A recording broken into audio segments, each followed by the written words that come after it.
Hello, hello, bienvenue. Alors ici il pleut, mais j'avais envie de vous faire la vidéo, alors c'est maintenant. Donc on va faire cette vidéo avec peut-être un peu de bruit de pluie, et pour ça, bah non, j'ai même pas envie de m'excuser. Je suis hyper contente de vous retrouver.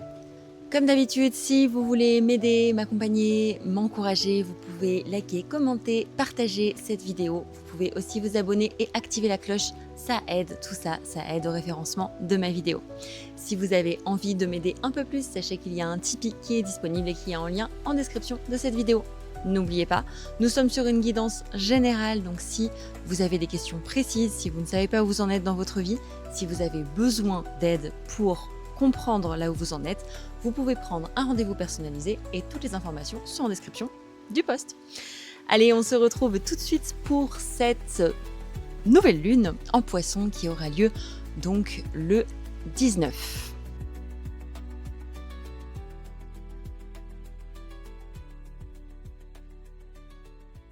Alors pour cette nouvelle lune en Poisson, cette fois-ci ce que nous allons voir, c'est vraiment des aspects très spirituels du Poisson. La nouvelle lune, vous savez, si vous me connaissez depuis un moment, vous savez que je dis toujours que c'est le début, c'est le commencement d'une nouvelle énergie. La nouvelle lune, c'est le redémarrage, c'est le moment où le soleil et la lune sont ensemble. Ce cycle de redémarrage, il va durer 6 mois ou 2 semaines jusqu'à la prochaine pleine lune. Les 6 prochains mois vont être marqués jusqu'à la prochaine pleine lune en Poisson, qui aura lieu donc à peu près en septembre. Et la prochaine quinzaine sera marquée par la prochaine pleine lune. La prochaine pleine lune qui sera donc en Balance. Donc cette nouvelle lune, elle va venir nous chercher sur tous les aspects du Poisson. Alors, qu'est-ce que le Poisson et qu'est-ce que la nouvelle lune en Poisson? Eh bien là, ça va être le moment de commencer des projets. De commencer des projets qui peuvent être liés à notamment l'union, la communion des humains. Donc c'est peut-être des projets avec une inspiration spirituelle plus grande, des projets avec une ouverture spirituelle plus grande. Peut-être que vous aurez envie de plonger dans quelque chose d'encore plus spirituel, d'encore plus connecté au monde. Et ça va vous accompagner pendant les 6 prochains mois. C'est aussi le moment de semer des graines de tout ce qui peut être lié au commerce, puisque le poisson peut naviguer à peu près n'importe où. Et aussi, du coup, le moment, s'il peut naviguer à peu près n'importe où, de vous dépatouiller, de vous débrouiller dans les marasmes de la vie grâce à vos capacités de navigation dans les eaux, même troubles. C'est le moment de naviguer là où vous pouvez naviguer. Le poisson sait très bien faire ça et c'est le moment d'aller écouter cette part de vous qui a envie de naviguer là où elle peut naviguer. Le poisson nous invite aussi à guérir. Il invite à guérir le monde, mais il peut aussi guérir l'intérieur de lui-même ou les autres personnes. Il peut y avoir des envies d'apporter de la guérison, de l'ouverture, de proposer des nouvelles façons de guérir. De l'autre côté, il peut aussi y avoir des instincts pour se reconnecter à la musique. Et avec le poisson, nous pouvons tout à fait être connectés en ce moment à la musique et à la poésie. Il peut y avoir une passion pour la symbolique qui vient se réveiller et peut-être quelque chose de plus tranquille et serein vis-à-vis du monde intérieur. C'est un moment qui peut être très introspectif, cette nouvelle lune, et qui va poser les jalons, les graines des 6 prochains mois au niveau de votre monde intérieur. C'est un moment donc pour faire le point sur votre monde intérieur et savoir où vous en êtes. Alors souvent, je vous le dis, les poissons, vous pouvez, et ce signe est vrai pour tout le monde, l'écueil qu'il peut y avoir pendant cette nouvelle lune, ça va être d'être trop dans son monde intérieur et de ne pas poser assez les mots sur ce que l'on ressent. Donc pour cette nouvelle lune, il va être aussi question de poser ces mots sur tout ce que l'on ressent. C'est un moment assez important dans notre vie pour nous sentir pleinement connectés à notre divin, à la divinité intérieure, mais aussi à toute la symbolique intérieure. Donc dans cette symbolique intérieure, il va être temps et il va être important de poser les bons mots. Le poisson, il peut avoir du mal à poser ses mots et il peut avoir du mal à les trouver. Alors dans cette période, si vous vous sentez un peu embêté, que vous êtes chagriné, que les personnes, vous avez l'impression, viennent vous embêter avec l'idée de vous proposer, d'exprimer ce que vous ressentez à l'intérieur, sachez que c'est parce qu'elles cherchent à mieux vous comprendre. Peut-être que pendant cette période, vous aurez l'impression et vous aurez l'envie que les personnes vous comprennent naturellement, sans même chercher à vous expliquer. Or, ce que nous propose le poisson, c'est effectivement à la fois de comprendre, mais aussi de pouvoir transmettre. Et ça, c'est l'évolution du poisson. Donc pour cette nouvelle lune, c'est un moment de poser des graines de meilleure compréhension de l'humain et de l'union de l'être humain tous ensemble dans sa grande communion, d'union à quelque chose de plus sacré, d'union à quelque chose de plus symbolique. Et cette nouvelle lune, elle arrive quasi à la fin du poisson, puisqu'on est à 28 degrés du poisson. Elle vient aussi nous proposer de clôturer, de comprendre et de regarder là où nous ne nous exprimons pas et là où notre monde intérieur est parfois caché du reste du monde. Votre symbolique, votre monde intérieur est particulièrement important. Ne le laissez pas échapper aux autres. Exprimez-le, expliquez-le, parce que c'est comme ça que les autres peuvent comprendre ce que vous avez à dire et ce que vous vivez. Cette nouvelle lune en poisson, elle vient aussi nous signifier un moment de passage qui transitionne avant de passer au bélier. Et donc c'est un moment d'introspection pour avoir une tranquillité, un retour à soi, une compréhension à soi avant de passer à l'énergie du bélier et du printemps. L'énergie du printemps qui arrive très vite. Donc il faut ce temps d'introspection. Qu'est-ce que m'ont apporté les 6 derniers mois ? Et comment j'ai envie de redémarrer ce cycle vers une toute nouvelle guérison, une toute nouvelle approche du monde, une toute nouvelle approche du divin, du sacré, et aussi une toute nouvelle approche de mon imaginaire. Avec le poisson, on peut aussi avoir des émotions qui remontent, mais qui peuvent être très internalisées. Donc attention à ne pas trop internaliser de nouveau, et si vous ressentez des choses, exprimez-les. Les personnes autour de vous n'attendent que ça, que vous exprimiez vraiment ce que vous ressentez. Alors, vous le savez, le poisson, il marche en effet en balance, en, en équilibre avec la Vierge. Et donc, on va aller regarder l'axe Vierge-Poisson pour regarder l'évolution du poisson. Donc, cette nouvelle lune, elle vous fait travailler sur la mise en mots. Mais elle vous fait aussi travailler sur le concret. Comment ramener dans le concret vos idées ?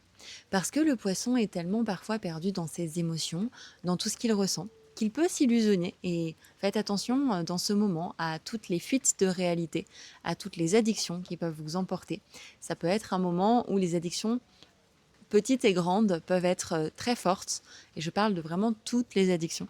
Donc attention à ne pas fuir la réalité et à ne pas vouloir vous perdre dans des paradis artificiels. N'oubliez pas qu'il y a du concret à réaliser et que vous êtes venu vous incarner sur cette terre pour agir aussi sur cette terre. Donc il va être important à la fois de garder un idéal que vous pourrez resservir et que vous pourrez activer dans la matière, dans la terre, grâce à une mise en action, une mise en mouvement. Si vous ne mettez pas en mouvement, vous risquez d'être un peu coincé aux branches et de ne pas vraiment atterrir. Vous aurez l'impression de ne pas avoir les pieds sur terre et d'être complètement déboussolé et hors de ce monde. La culpabilité pourra venir vous prendre et ça peut être très désagréable. Donc c'est un moment où il faut vraiment garder son centre et venir poser des actes concrets dans la matière. Ne pas culpabiliser de ne pas être à la hauteur de son idéal et être simplement incarné au maximum l'idéal que l'on veut porter dans le monde. Alors, cette nouvelle lune en poisson, elle va impacter plusieurs signes. Pour les signes qui vont être impactés, comme je le disais, c'est toujours un équilibre entre deux opposés, entre le poisson d'un côté et la Vierge de l'autre côté. Le poisson d'un côté va venir nous chercher, et pour les signes solaires et lunaires poissons, c'est surtout ces signes-là qui vont être impactés. Pour les autres planètes dans votre thème, elles vont être touchées, mais la Lune passe énormément. Donc c'est surtout votre signe solaire et lunaire qui vont être impactés. Eh bien, pour les signes du poisson, solaire et lunaire, c'est un moment assez important de fusion. C'est un moment d'amour. Alors, effectivement, c'est l'amour universel. Le poisson, c'est l'ouverture à cet amour universel, à cette guérison universelle, à cette fusion incroyable. Et vous pouvez vous sentir poussé, avoir des ailes, vous sentir encore plus connecté. Vous pouvez avoir l'impression d'avoir des grandes inspirations et c'est un moment où vous pouvez être très connecté à votre inspiration divine, notamment au niveau de votre imaginaire, de la musique, de la symbolique, de la poésie, de l'art. Tout ce qui va toucher à une grande symbolique peut vous appeler dans ce moment-là. Là où je mettrai un warning, c'est que si vous avez déjà tendance à fuir la réalité, si vous avez déjà tendance à la nostalgie, si déjà vous vous sentez parfois en difficulté dans ce monde, cette nouvelle lune peut vous apporter encore plus de nostalgie et encore plus de difficultés. Pour contrer tout ça, l'idée c'est de mettre dans la matière, de poser des actes concrets. Vous êtes venu ici, vous incarnez, ne restez pas accrochés aux branches. Pour les vierges, de l'autre côté, eh bien, la difficulté ici va être justement de s'élever. Vous, les vierges, soleil et lune toujours, vous pouvez être vraiment parfois concentré sur les actes et le concret, et justement la matière, et parfois très attaché à votre mental ou à la matière. Or, quand on est attaché au mental ou à la matière, eh bien c'est là où on va vraiment parfois manquer de symbolique et manquer d'union des êtres humains. Or là, ce qu'il vous est proposé avec cette nouvelle lune en poisson, c'est de vous élever vers un idéal plus divin, plus proche les uns des autres, plus reliés les uns aux autres. Et de finalement poser vos actes concrets en étant reliés à une source plus divine, en étant reliés à quelque chose de plus grand. Par ailleurs, ça vous invite aussi à mettre de l'art, de la beauté, du plaisir dans votre vie. Et donc, c'est un moment où vous pouvez avoir envie de remettre du plaisir. Ne culpabilisez pas de prendre du plaisir dans votre vie, vous le faites déjà trop peu. C'est un moment où vraiment profitez de mettre du plaisir dans votre vie. Allez-y, soyez simplement, éclatez-vous, soyez vraiment dans un moment de plaisir. Pour le reste du zodiaque, les autres signes impactés vont être comme d'habitude les signes en carré et les signes en trigone. Les signes en trigone vont être les autres signes d'eau, donc nous retrouvons le cancer et le scorpion. Et les signes en carré, je regarde juste mon écran pour être bien sûr, nous sommes sur le Sagittaire et le Gémeaux. Alors, je vais commencer par les signes en carré, puisque le carré est un aspect un petit peu plus compliqué. Alors, le carré, c'est un aspect de tension, qui peut vous mettre légèrement en tension et vous demander d'évoluer à certains endroits. Pour le Sagittaire, ce qu'il peut vous demander, ce carré, c'est de regarder l'union des êtres humains et de mettre votre savoir, vos connaissances, que vous savez très bien, vous avez des connaissances absolument géniales, vous pouvez les mettre au service de quelque chose de plus grand. Vous pouvez les mettre au service de votre plus grande ouverture, vous pouvez les mettre au service de l'humanité. Et en fait, ce que ça vous demande, c'est peut-être de mettre un peu votre ego de côté, de ramener de l'humilité et de pouvoir proposer tout ce que vous savez, tout ce que vous pouvez apporter dans ce monde, ici et maintenant, de façon complètement différente, en étant plus connecté à quelque chose de plus grand. De l'autre côté, pour les Gémeaux, ce qu'il peut se passer pour vous, c'est effectivement que vous mettez beaucoup en mots. Or, le poisson vous invite à peut-être revenir à de l'intériorité et il vous demande de peut-être ne pas trop mettre en mots. Et justement, vous, le challenge avec cette nouvelle lune en poisson, c'est de vraiment regarder ce qui se passe à l'intérieur de vous.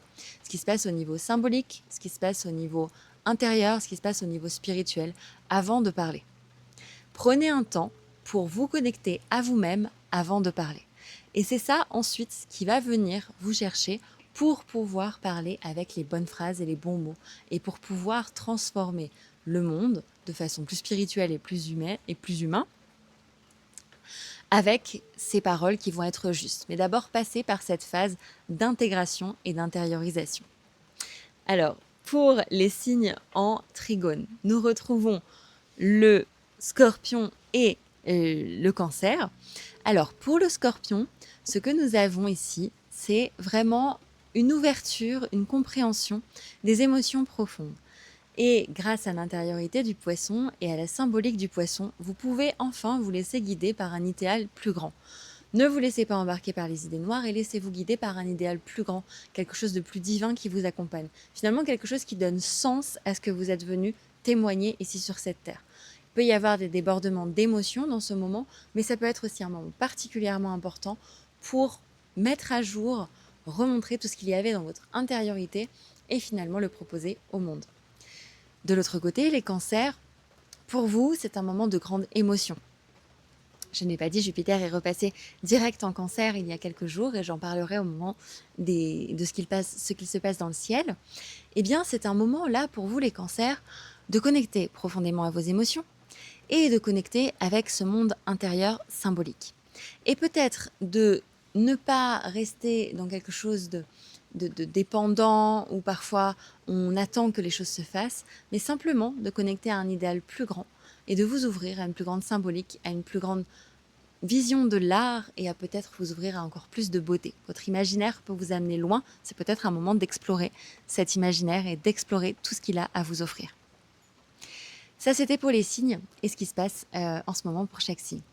Alors, pour ce qui se passe dans le ciel en ce moment.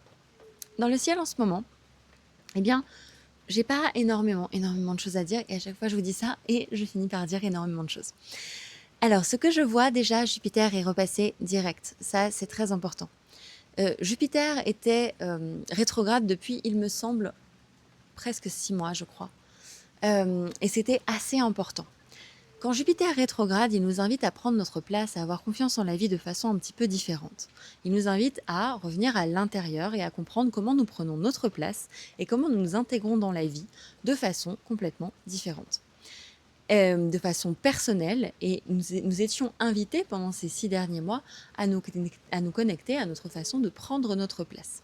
Le fait qu'il repasse direct le 12 mars va ouvrir complètement une nouvelle façon de prendre notre place et de vivre notre place en émotion.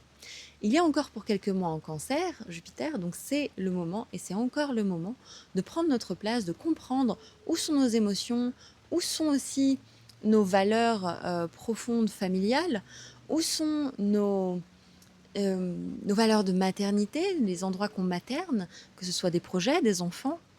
Où est-ce qu'on va être dans l'accueil? Où est-ce qu'on va être dans l'amour? Un amour presque maternel. Et comment on prend notre place dans cet amour maternel? Et comment on prend confiance dans la vie? C'est un moment qui normalement devrait faciliter tous les projets, devrait faire en sorte que les projets que vous avez peut-être mis en place depuis 6 mois et que parfois vous avez peut-être l'impression qu'ils rament un peu, devraient être boostés par le retour de Jupiter en Cancer direct. C'est un moment assez important puisqu'il ne sera plus rétrograde jusqu'à son passage en Lion et donc du coup il reprend sa course des projets et il est temps pour lui de profiter pleinement de tout ce qu'il a à offrir. Alors nous avons ensuite et je dis 6 mois mais c'était peut-être 4. Alors je n'ai pas les dates de rétrogradation en tête, donc il faudra peut-être que je revérifie ou que vous revérifiez, mais en tout cas ça faisait déjà plusieurs mois que Jupiter était rétrograde. Nous avons Mercure qui est rétrograde pour cette nouvelle lune. Alors je sais, Mercure rétrograde peut avoir une très mauvaise réputation, notamment de gâcher un peu la vie. Je vous rassure, il ne gâche pas forcément la vie. Un Mercure en Poisson rétrograde, certes, nous demande une très très grande intériorité sur notre façon de communiquer, mais nous demande aussi de communiquer de façon différente sur tous nos idéaux, sur toute l'union de la Terre et sur toute la guérison du monde. Comment je communique de façon plus internalisée, de façon plus personnelle?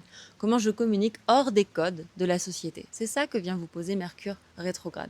Et c'est pour ça qu'il vous fait bugger un certain nombre de communications, parce qu'il vous invite à aller regarder une autre manière de communiquer pour être encore plus raccord avec vous-même.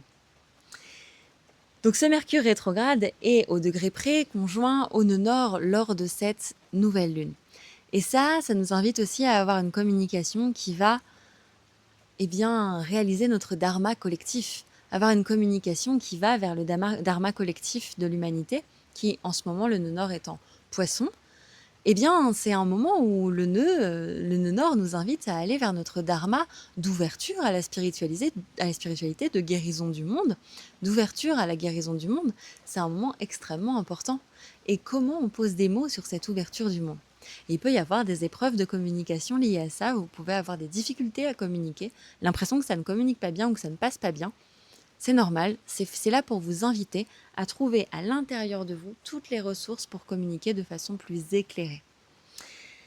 Ensuite, nous avons des conjonctions. Donc nous avons le Soleil et la Lune, évidemment. En conjonction, c'est une nouvelle Lune. Mais nous avons également Saturne et Neptune qui sont en conjonction avec le Soleil et la Lune. Puisque Saturne et Neptune sont au tout début du Bélier et que le Soleil et la Lune sont à la toute fin du Poisson. Et donc ça vient encore nous renforcer dans la mise en action de notre idéal. Je n'arrête pas de vous en parler, ce Saturne, Neptune en Bélier nous pousse à agir, nous pousse à poser en action. Alors, ne faites pas comme les grands de ce monde qui posent en action en posant des actes de guerre avec le Bélier. Ça n'est pas ça qui nous est demandé, de poser nos idéaux en action. Je crois que c'est une proposition de l'être humain, mais ce n'est pas la proposition la plus éclairée, il me semble. Ne faites pas comme les géants de ce monde en mettant des guerres en place. Au contraire, mettez en action par des actes d'amour, mettez en action par des actes de conscience de ce qui se passe dans le monde. Alors oui, là dernièrement, dans le monde, ce qui se joue plutôt, c'est l'action, et ce qui se joue plutôt, c'est la guerre. eh bien, je crois que nous pouvons chacun et chacune d'entre nous élever notre vibration et élever notre conscience pour, au contraire, aller vers quelque chose de plus ouvert et une spiritualité qui nous inspire plutôt qui nous monte les uns contre les autres. Poser en action sa spiritualité, ça ne veut pas dire aller combattre l'autre, ça veut peut-être dire simplement aller expliquer, prendre patience et incarner le plus possible cette position de sacré dans notre vie. En tout cas, c'est mon point de vue. Nous avons Jupiter et Mercure et le nœud nord qui sont en trigone, donc il y a quelque chose de favorable à prendre sa place en communiquant en profondeur. Là, on est vraiment sur quelque chose de très émotionnel, donc c'est peut-être un moment où les émotions doivent être communiquées de façon différente, avec de nouveaux canaux, peut-être à travers l'art, ça peut être aussi une option, ou à travers de la poésie ou de la musique. Et nous avons également un carré entre Jupiter et Vénus.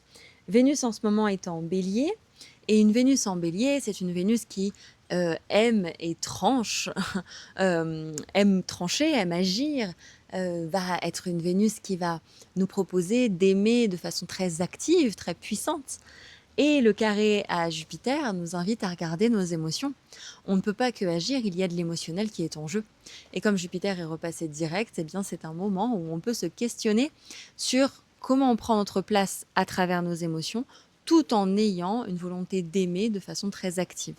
N'oubliez pas de laisser de la place à vos émotions, même si vous avez envie d'aimer de façon très active, de façon très forte. N'oubliez pas que vos émotions méritent un temps et que peut-être elles demandent un peu de ralentir. Donc vous pouvez être pris entre deux courants, celui qui invite vos émotions à être regardées et celui qui invite votre façon d'aimer à y aller tout feu tout flamme. Prenez un temps pour peser l'un et l'autre. Ça peut venir vous contrebalancer. Et quand je dis aimer, avec Vénus, ça peut être aussi de façon très tranchée nos valeurs. Ça peut être qu'on pose nos valeurs de façon très tranchée. Or, nos émotions sont beaucoup plus nuancées que ça. Donc, comment on se sent par rapport à ces émotions? J'ai envie de prendre ma place avec beaucoup d'accueil et d'amour, et finalement, sans trop me battre avec les autres. Et en même temps, on peut avoir Vénus qui pose des valeurs de façon très tranchée. Il existe un chemin entre les deux qui n'est pas la guerre et qui n'est pas non plus la simple dépendance et le fait d'être dans de l'agressivité passive. Sur ce qui se passe dans le ciel, c'est à petit peu près tout ce que je peux vous dire. Ce que je peux vous dire, c'est que nous avons toujours les transpersonnels qui sont impactés et ça, elles vont l'être pendant très longtemps, donc je ne reviens pas dessus. Si vous voulez plus d'infos, vous pouvez regarder mes vidéos précédentes. Et je crois que nous avons fait le tour pour cette nouvelle lune en Poisson. Eh bien, je vous remercie comme d'habitude. Merci énormément d'avoir écouté cette vidéo. Pour ceux qui le souhaitent, je vais faire un tirage signe par signe pour cette nouvelle lune en Poisson. Donc pour ceux qui le souhaitent, ce sera disponible aussi sur ma chaîne quelques jours après cette vidéo, si vous souhaitez avoir un éclairage. Attention, c'est pareil, hein, on est sur YouTube, prenez du recul. Encore une fois, si vous voulez m'aider, m'accompagner, likez, commentez, partagez, laissez-moi un commentaire, ça me fait tellement plaisir d'avoir vos commentaires, de savoir que ça vous aide, que vous écoutez. Voilà, ça me touche profondément. Partagez aux personnes parce que c'est comme ça que marche YouTube. Likez, abonnez-vous, activez la cloche si vous voulez ne pas manquer des vidéos. Je vous retrouve très vite et merci pour tout.